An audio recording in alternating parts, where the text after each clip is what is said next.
Both sides are the same. You ever said that before? I've said that plenty of times before. That's not really true, though. That's not really true. We're going to show a bit of a contrast tonight. And happy St. Paddy's Day. You're going to want to stick around for the end. All that's coming up next on I'm Right.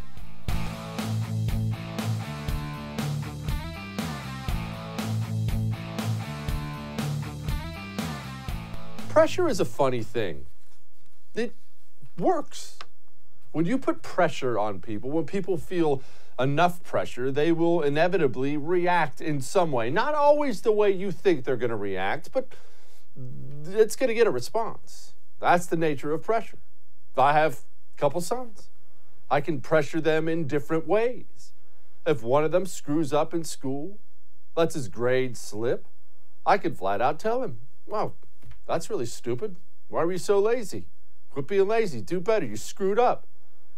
He'll lower his head, grind his way out. Grades will be back up in a week.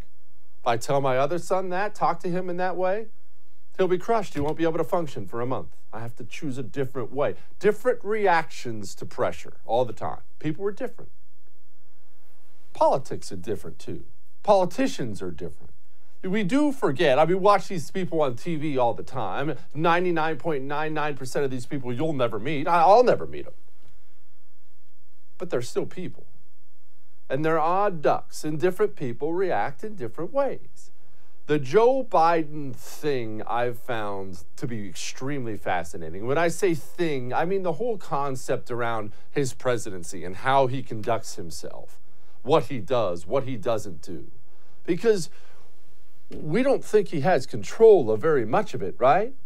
Or any of it? Or maybe he has a lot of control of it, but would that make you actually more comfortable if you found that out? I wouldn't find that to be any kind of comfort. But clearly, whether it's Joe Biden's choice, or whether it's his staff's choice, or the Democrat Party as a whole's choice, or a few billionaires' choice, whoever made the choice, Joe Biden has not been accessible, to put it mildly. And we can blame all of this on Joe Biden's inability to do certain things. Is that fair? But remember, this is also the standard Democrat playbook. Of course, we never heard about it when it was the Messiah, but Barack Obama, he was one of the least successful presidents ever, very secretive. Ran a very tight ship to his credit. There weren't many leaks at all, and just simply did not give the press access. Donald Trump, complete opposite. The most open president I've ever seen in my life. You remember those impromptu questions he'd take every day, just roll right up to the press? All right, hit me with it. The Democrats have gone back to their standard model of, they're on our side anyway. Why do we have to say anything? Why do we have to answer questions? They all campaigned for us. They all did the best they could and succeeded in bringing down the last guy. Why don't we just keep it quiet? But back to pressure. That only works for so long. It only works for so long. You see, the Biden campaign, the Biden presidency, they've taken quiet, insular to a whole new level. The Joe Biden presidency is flat out in the dark. So in the dark, the rumor is, remember I've told you this before? I had a friend of mine in D.C. tell me the rumor spread around D.C. is that Jen Psaki herself, that's right, the president's press secretary, sometimes looks like such a moron because she doesn't have access to Joe Biden. They don't let her talk to him. But now the pressure's ramped up because the D.C. media, again, people we see on TV, we don't humanize them really because they're on TV, but they're all people. Yeah, they're all communist activists, sure, but they're still all people. There's a lot of ego involved. In this business, when you do radio and TV and such, people tend to think because they're behind a microphone or the camera, they're talking into a camera for a living, and people look at you and they want to take pictures with you, that people tend to think they're really important, that they really matter more than other people.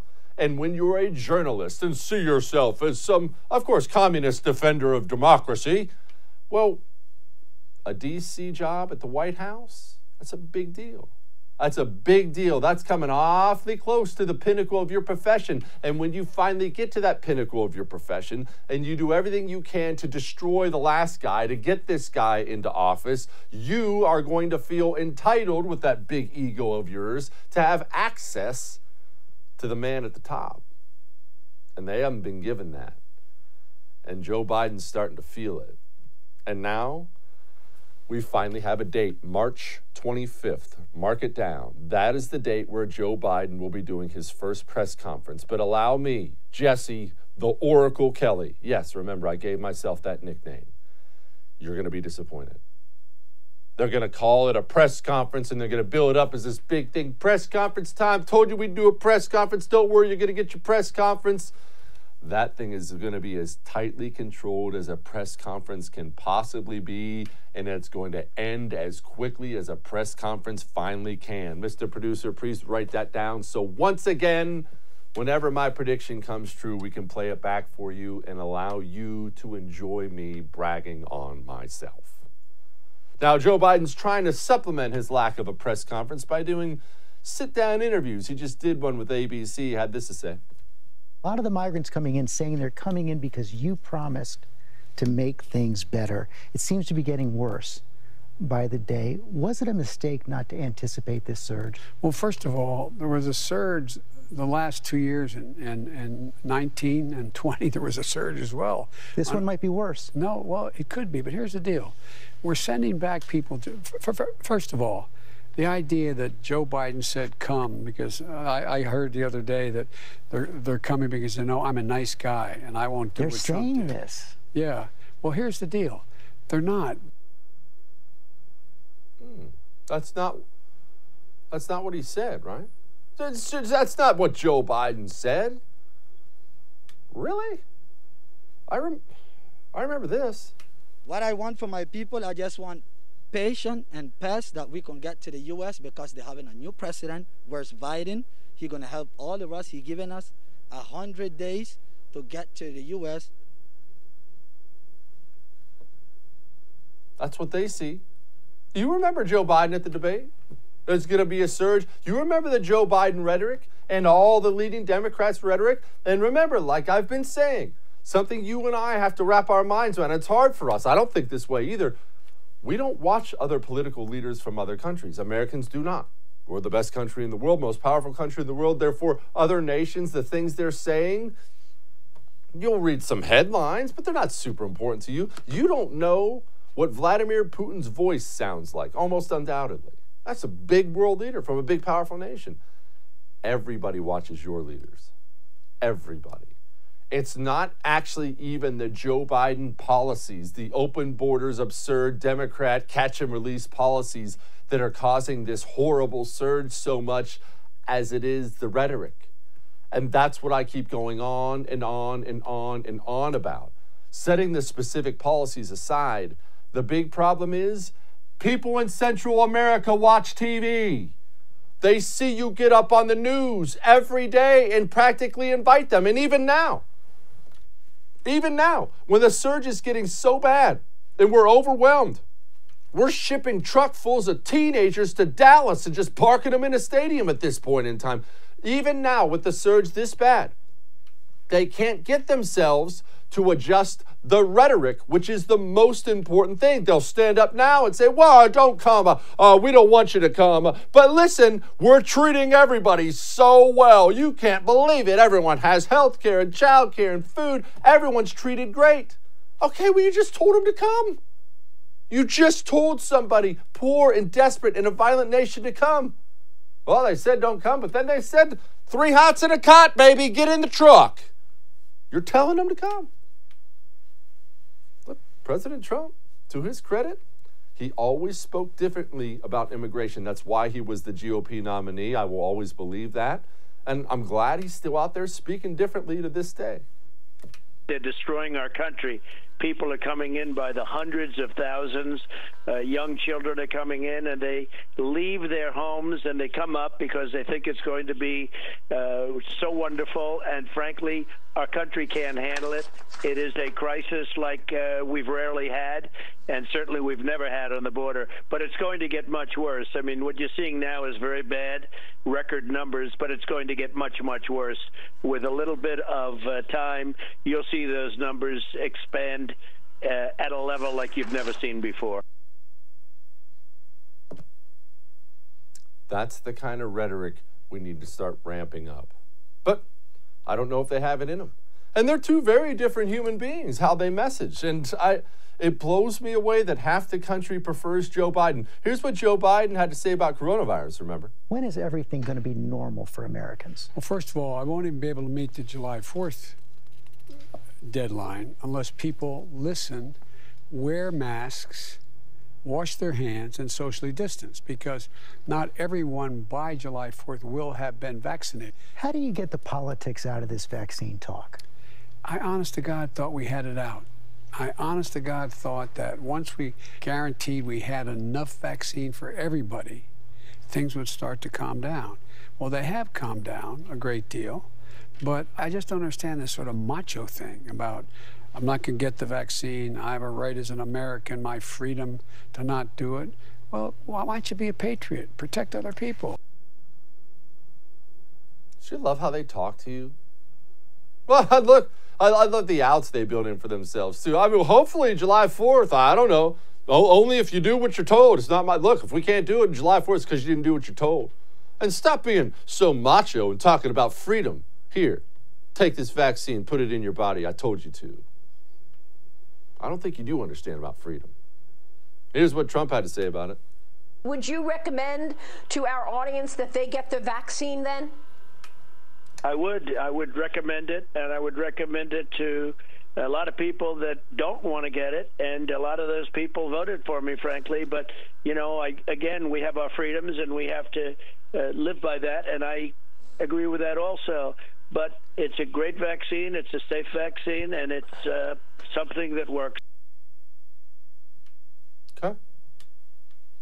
I would argue to Donald Trump, that's probably the percentage of people who voted for him that want it is probably lower than he thinks. And again, I'm not telling you what to do. You do you. Is he going to run again, though? Are we going to have another Donald Trump in 2024? I've said I didn't think he was, but feeling less confident after hearing this. Are you considering 2024? Well, based on every poll, they want me to run again, but we're going to take a look and we'll see. We have first steps first. We have to see what we can do with the House. I think we have a very, very good chance of taking back the House. I think we have a chance of taking back the House. I think we have a chance to do better in the Senate. We need leadership in the Senate, which, frankly, we don't have. We need better leadership in the Senate. You have a good chance to take back the Senate. And, frankly, we'll make our decision after that. That does not sound like a man who's committed to sitting it out. But again, like I told you before when we had this discussion, it doesn't pay Donald Trump right now to take his name out of the hat. It pays Donald Trump very much to keep his name in the hat, keep your enemies on their toes, and keep yourself as a kingmaker. He takes his name out of the hat, he's completely out of power. People change the channel, they tune it off, they move on. If he might run again, wait, there's a new Trump rally, we better go. Oh, there's a Trump interview, I better watch. It's very, very smart. Keep yourself on the front of everybody's mind. But publicity is something Donald Trump does very, very, very well. All that may have made you uncomfortable, but I'm right. Now, I know you're stressed about the future of the country. I get your emails. Believe me, I get it. I'm right there with you. It's not like I wake up every morning and think, whew, things are going well. There's a way you can fight back while just living your normal life and saving money. Become a member of Mammoth Nation. When you become a member of Mammoth Nation, I'm a lifetime member. When you become a member, your money goes to people running for office who will actually fight. Veterans, law enforcement, guys who believe what you and I believe, who will actually fight for things. What do you get out of it? you get a laundry list of places where you get amazing discounts on things. Travel, shopping, telehealth, wireless, you name it. Go. MammothNation.com/Jesse. That's MammothNation.com/Jesse. Sign up today. We'll be back.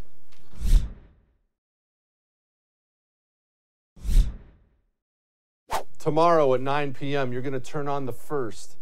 And you know why you're going to do that? Well, normally you do that to watch me, and who can blame you there? But tomorrow night, you're going to see a documentary. And while I happen to be a documentary nerd, I'm not telling you to watch this one just because it's on my favorite network, The First. I'm telling you to watch this one because it's going to have things in it you've never seen or known before, and you need to be aware of what's happening out there. Take a look at this preview. So let's just imagine a group of friends in high school who get together every Friday night and they're going to drink their case of Budweiser in somebody's home. Then they start grabbing pills from the cabinets and they're adding to it. So now they're starting to use it, but these are pharmaceutical grade pills. Could they die from it? Yes, but that's applied where there's a way. Mom and dad aren't going to buy you more pills. Grandma's not going to buy you more pills, so now you got to buy pills. So you ask around and so-and-so's selling pills on a street corner. Looks the same, smells the same, we're going to take it. But here's the difference. Those aren't chemists, those aren't people that are trained to make pills. So you can have one pill that is 100% fentanyl, or you can have one pill that's 100% cut. And dealers are street pharmacists, right? They're going to mix whatever gets the person the high, and there's no, okay, we're going to have 2 ounces here and 3 ounces here of this. There's none of that. I'm just going to do this and this and this, and here's my drug, and you want it.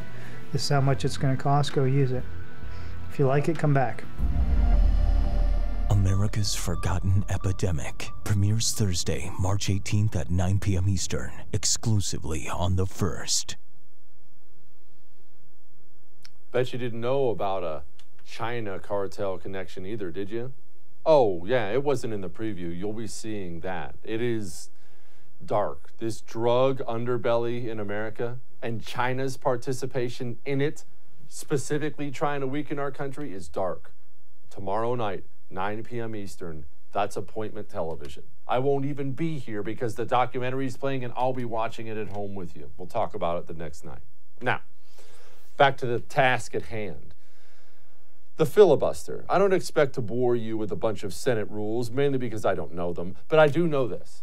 It takes 60 votes to pass a law in the Senate. What they're trying to do, when you hear them talk about the filibuster, abolish the filibuster, what they're trying to do is make it so 51 votes, which the Democrats have, will make anything law. Essentially, it will be one party complete rule in the United States of America. It would be, I hate saying things like the end of the country, because then you sound like a nutball. America would never be the same. It would be amnesty, gun control. It would be a smorgasbord of everything they ever want. But Joe Biden's the moderate president, right? Down the middle of the road. I know you've been reluctant to do away with the filibuster. Aren't you going to have to choose between preserving the filibuster and advancing your agenda? Yes. But here's the choice. I don't think you have to eliminate the filibuster. You have to do it what it used to be when I first got to the Senate and back in the old days when you used to be around there. And that is that a filibuster, you had to stand up and command the floor. And you had to keep talking alone. You couldn't call for, no one could say, quorum call. Once you stopped talking, you lost that, and someone could move in and say, I moved the question of. So you got to work for the filibuster. So you're for that reform. You're for bringing back the talking filibuster. I am. That's what it was supposed to be. We know what they want. And look, there are some heavy hitters out there, Democrats, they're calling for this. Rather than protecting the finely balanced system our founders created, today's filibuster throws the system out of balance, giving one half of one branch of government what amounts to veto over the rest of government. It promotes gridlock, not good governance. As I said, senators don't have to stand for even 1 minute to shut down the Senate. All they have to do is to threaten it, phone it in, catch a plane, go home from Washington, and come back Monday to see how their filibuster's doing. Gridlock. I love gridlock. I don't want good governance. I want you to leave us all alone. Mitch McConnell stood up and said, you don't want to do this. Nobody serving in this chamber can even begin to imagine what a completely scorched earth Senate would look like. None of us have served 1 minute in a Senate that was completely drained of comedy and consent. The most mundane task of the Biden presidency would actually be harder, not easier. We're Democrats in a post-nuclear Senate that is 50-50, dead even. If the Democrats break the rules to kill Rule 22 on a 50-50 basis, then we will use every other rule to make tens of millions of Americans' voices heard. This chaos would not open up an express lane to liberal change. It would not open up an express lane for the Biden presidency to speed into the history books. The Senate would be more like a 100-car pileup. Nothing moving. Keep your eyes on that. I will tell you, I don't think they're going to do it. I think this is one of those political moves where they're threatening it, but I don't think they will. Guess we'll find out, though. Now, Warrior's Heart. I've been telling you about Warrior's Heart because it actually matters so much to guys who need it. It's easy to forget about the veteran out there who's back from combat and he's got PTSD. He has alcohol problems, drug problems. He's all torn up. He's lost. He's in a bad place and he needs help. It's easy to forget about that guy unless he's sitting in your living room. Warrior's Heart hasn't forgotten about him. Veterans, hear me now. 866-950-0636. 866-950-0636. 24 hours. They're there to help you. We're talking inpatient, outpatient. They have a huge facility. They can bring you in. Go get help. The only shame is not asking for help. Go to warriorsheart.com/thefirst. That's warriorsheart.com/thefirst. We'll be back.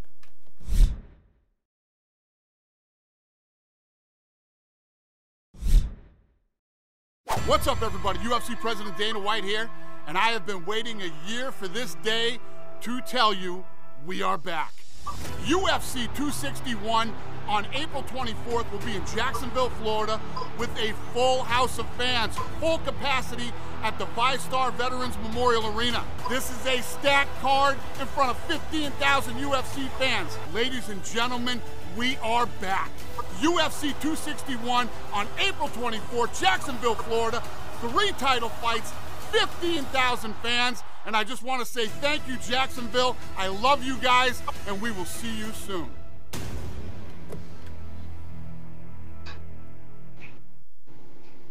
I got goosebumps. Look, even if you're not a fight fan, how could that not excite you? Somebody having the guts to take things back to normal. Joining me now to talk about that and other things, a guy I used to watch beat people to a pulp when I was a kid, so this is a special treat for me. UFC champ, professional fighter Frank Mir. Frank, I think it's a great symbol, setting aside the UFC part of it, for everybody. I think it's good to have somebody leading and saying, hey, we don't have to hide in a shell forever. Absolutely, and the UFC was also the first ones to actually start putting on shows and just obviously working within the parameters of what everybody wanted to have done with the COVID, protocols. But they've shown that they have already been trailblazers and taken initiative already in the past, especially with the current climate. Frank, one thing I've noticed, especially in this current environment, is professional fighters have really stood out as being the sane ones. The rest of the sports world seems to have gone total social justice warrior nutballs, and people don't want to see that. And UFC fighters consistently, Bellator fighters, professional boxers, these guys are always stepping up and saying the opposite of what everyone else is doing. What's that mentality like? Why? Well, I think a lot of times people are seeing, and you're seeing that with a lot of our mainstream, especially everything coming out of Hollywood. I think a lot of people are trying to take that direction of going, hey, we don't want to upset the far left. We don't want to, trigger anybody. So I feel like you're seeing a lot of that occur with some of the social justice warriors that you're having now in our sporting world. I think that, though, a lot of the fighters have realized that there's a difference of opinion, and fighters are kind of cut from a different cloth than a lot of the other athletes. And I think that, hey, when we have the mic after a fight, I don't think it's time to be political. I think a lot of people tune into sporting events to have a distraction, to escape reality. And hey, if you want to on your social media in your own time, I myself find times that I do that. You want to speak out, do it at those times. If you're surfing the social media, you're going to run into people's political opinions. You put on a football game, I feel like you should have to be able to enjoy it without it. Agreed. Frank, how do you do what you do? I've always wanted this. I know a lot of people do. Obviously, you're an athlete first, but people hate getting in fights. I always hated them, gotten tons of them. I couldn't imagine doing that for a living. You strap yourself in a cage with somebody who could kill someone with their bare hands, and you fight him for a living. What's that mentality like? How do you do it? I think that all humans, we do have that, or certain humans have that in us, where we were warriors and we want to test ourselves. And that's what martial arts has always been for me. It's something I do to build myself up to be a better human being, because it's hard. It breaks me. It's an adversity. And when I go in there into a ring or a cage and fight somebody, I'm testing myself. I'm testing against my own will, my own fear, my own anxieties. And when I come up short, or even when I succeed, I have something to work on in the gym that will make me a better person. It gives me a purpose, a reason why I eat a certain way, wake up at a certain time, read a certain amount of books. I feel that sometimes if you're just getting up to clock in and come home and watch TV, life loses meaning. So that's what it is for me, and I think for a lot of guys that fight. We have an objective, and it gives us something to train for, and it fulfills that warrior urges. Yeah, that makes sense. Frank, you had a great piece. USA Today, you wrote an article about men playing in women's sports. Quote, "Not a fair fight. Our athlete daughters shouldn't have to compete with transgender women." I can't imagine why this would be a controversial take, and yet in this day and age, I'm sure it's been met with some criticism. My mind was pretty blown when it first came up. I actually, when people first started sending me articles about transgenders competing and being accepted, and some of the things going through with the Biden, act, I was blown away. I was like, wait a minute, is this? Are you sure we're not watching The Onion here? You're not repeating something that's satirical, correct? And no, sure enough, people want to be accepted so much that they're willing to go ahead and break norms that just make no sense whatsoever. Hey, look, there's a difference in the sexes. We see it in the military. We see it in sporting events. XX, XY chromosome, there is a difference. There is a small select group of people that fall somewhere in a gray area, but that can be left up to the councils to figure out what's going on with that. But if you have, a Y chromosome, you want to compete against XX, you have an unfair advantage. You went through puberty. I mean, there's a difference between my son and my daughter who have the same genes. But my son now, who's 2 years younger, is exponentially stronger than my daughter. And they both train like monsters. There's just no making up for physiology. It is what it is. And so there's just a point where we have to, I understand trying to be inclusive, but we have to also be not afraid to hurt people's feelings and sit there and go, hey, at the end of the day, there's certain things you're just not going to be able to change. For example, you're never, as a man transferring over to a woman, you're never going to give live birth.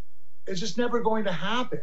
And so there's certain situations where it's like, look, science has gone far away, but so now you're telling me my daughter can't have babies naturally because it's unfair. That's going to hurt someone's feelings. It's going to trigger, make you feel uncomfortable. You're not accepted. To me, that's the mindset there, that now my daughter is going to be competing against men because you want to be able to say, well, she's a woman through and through.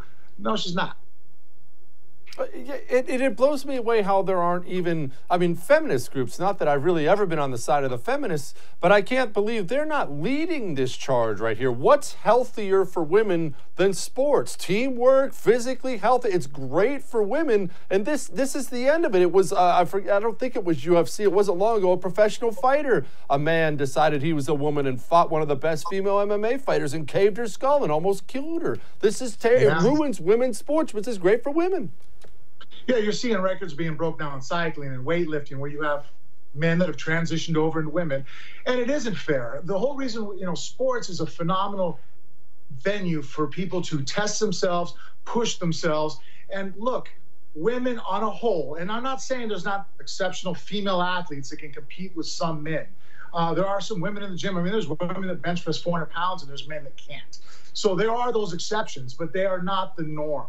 So if you want a platform where our daughters can perform and compete against each other, get scholarships, maybe continue on to be a professional athlete, you're going to now mix in the men. It's like, well, then why do we have the WNBA and the NBA?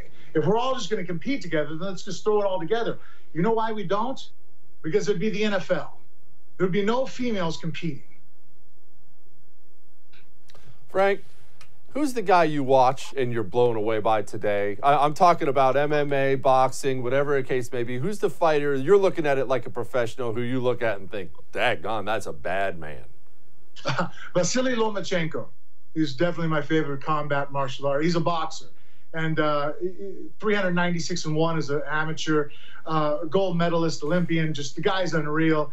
He just came up short in his last fight. I think it was a bad strategy. But the guy it's like watching The Matrix. His ability to move in front of people, to swim right in front of somebody throwing punches at him. He does things I've never seen any other boxer or any other combat athlete do. That's awesome. Vasily Lomachenko. Now he's appointment television for me. Frank Mir, it's been an honor, sir. I appreciate you very much. Hey, likewise. Thanks for having me. Give me a platform. Appreciate it.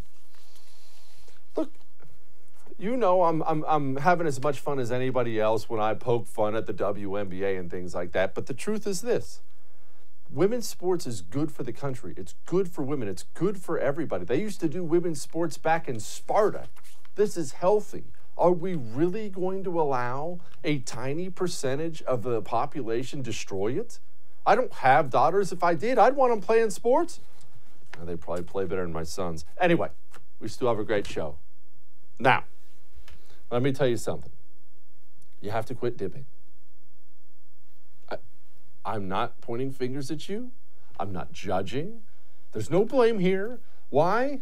Because I had a dip in my lip for years. Years and years and years and years and years. I loved it, but that's why I'm qualified to tell you got to stop. It's not good for you, and you know all this. So don't roll your eyes. I'm not just pointing my finger at you like your father, telling you what you can and can't do.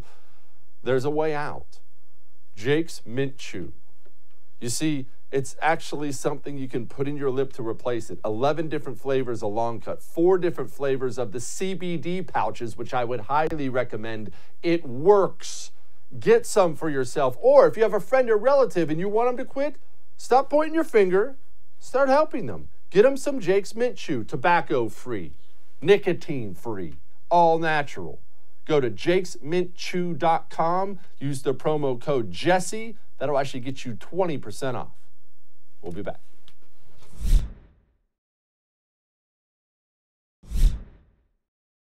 Why are states like Texas being overrun? Well, rhetoric matters. The things our politicians say really, really matters. And when the President of the United States of America says this on television, they're watching. Do you have to say quite clearly, don't come? Yes, I can say quite clearly, don't come. And what we're in the process of getting set up, and it's not going to take a whole long time, is to be able to apply for asylum in place. So don't leave your town or city or community.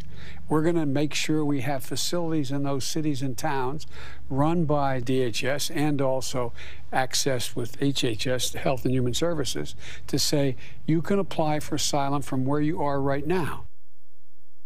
So don't come. We're going to bring the border to you. That's the message we're sending now. Joining me now to talk about that and other things is Siri Kim, a Republican congressional candidate in Texas's 6th District. Please support this lady.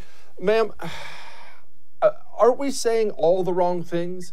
We're constantly telling illegal immigrants not to come, or don't come, or come later, and then we're just explaining to them how nice things are if they do come, and that we're going to help you out later on. Well, so I think it's actually a Joe Biden talking problem. He seems to forget 2 things. One, words don't matter when you're president. Your actions do. His actions have been consistently, since he was vice president under Barack Obama, to create these migrant centers. His actions were to ensure that people could have a porous border. And now what we see in the state of Texas alone, since he's become president, is that we have 110,000 illegal immigrants coming into the state of Texas. So words don't matter, actions do. And the second part of it is that Joe Biden seems to forget that you cannot actually create government facilities in other countries unless you have their permission. The last time I checked, the Mexican border was run co-jointly by the president of Mexico. So did Joe Biden think that he could put U.S. troops in Mexico without talking to the Mexican president? He's confused. What is the right thing to do about illegal immigration? It's not overly complicated. Their countries are more poor. Our country is the richest in the world. Americans, by the grace of God, are humane. Nobody wants landmines set up at the border. At the same time, we can't have this, Siri. We can't be overwhelmed like this. We won't have a country. That's right. And the solution is very simple. It's the common sense solution that you and many of your colleagues talk about. Enforce the laws. Illegal immigration only occurs because people know if they come into this country, they won't actually have the laws enforced against them.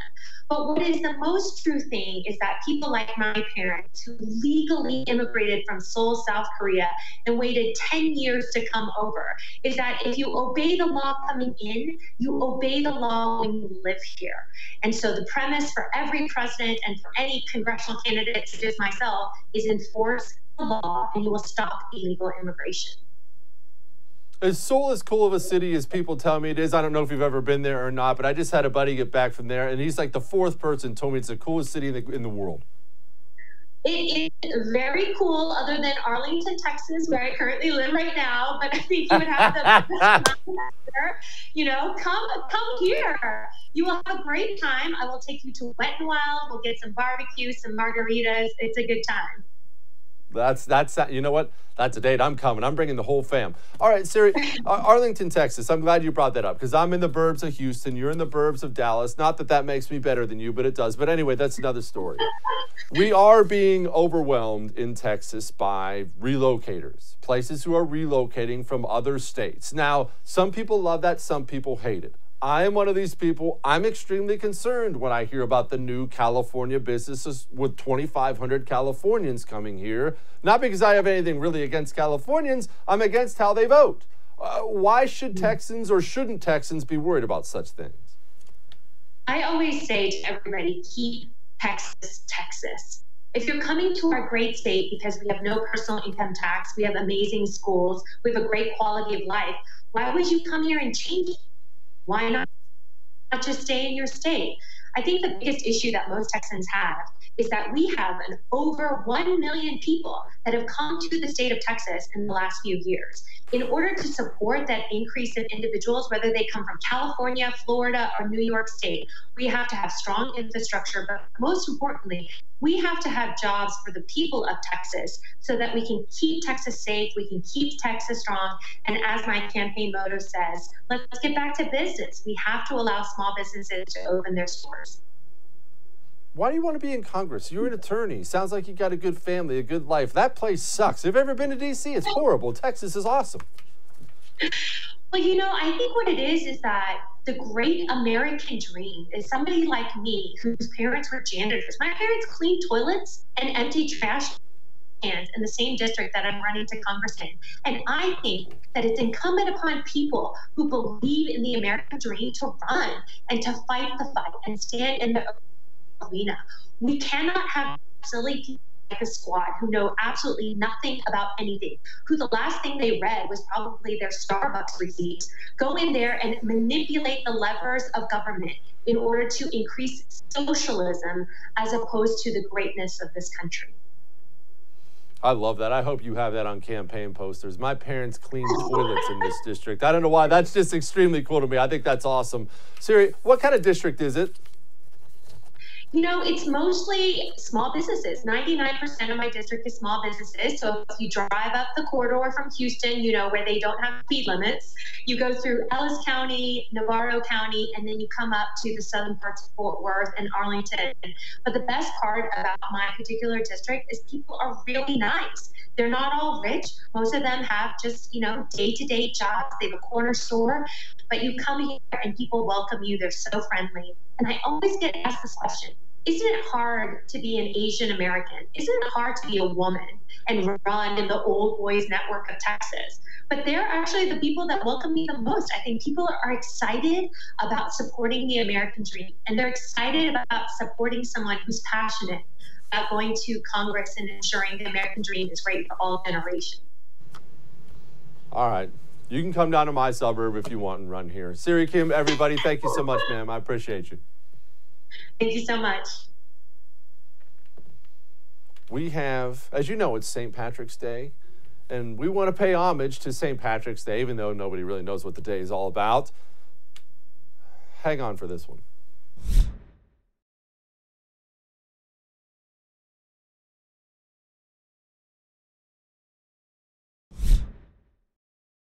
It's St. Patrick's Day today. I'm not your father. I'm not going to do that thing. I make sure you're careful tonight, but make sure you're enjoying your day responsibly tonight. But enjoy the day. We Irish, we want you to. And who can forget this legendary story from Mobile, Alabama, about a leprechaun? Curiosity leads to large crowds in Mobile's Crichton community, many of you bringing binoculars, camcorders, even camera phones to take pictures. To me, it looked like a leprechaun to me. All I gotta do is look up in the tree. Who else seen the leprechaun? Say yeah! Eyewitnesses say the leprechaun only comes out at night. If you shine a light in its direction, it suddenly disappears. This amateur sketch resembles what many of you say the leprechaun looks like. Others find it hard to believe and have come up with their own theories and explanations for the image. My theory is it's casting a shadow from the other limb. Could be a crackhead that got hold to the wrong stuff, and it told him to get up in a tree and play a leprechaun. We're going to get down to the bottom of this. Yeah, it's still on there, guy. Don't be afraid. Don't be afraid, man. This guy, helping to direct traffic, says he's prepared for his encounter with the leprechaun. He's suited up from head to toe. This wars off spells right here. This is a special leprechaun flute, which has been passed down from thousands of years ago from my great-great-grandfather who was Irish. I just came to help out. Others just came to get lucky in hopes a pot of gold may be buried under this tree. I'm going to run a backhoe and uproot that tree. I want to know where the gold is. I want the gold. Give me the gold.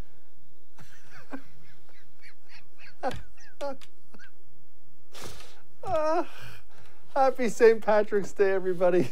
Remember, our documentary tomorrow. Be here. I'll see you.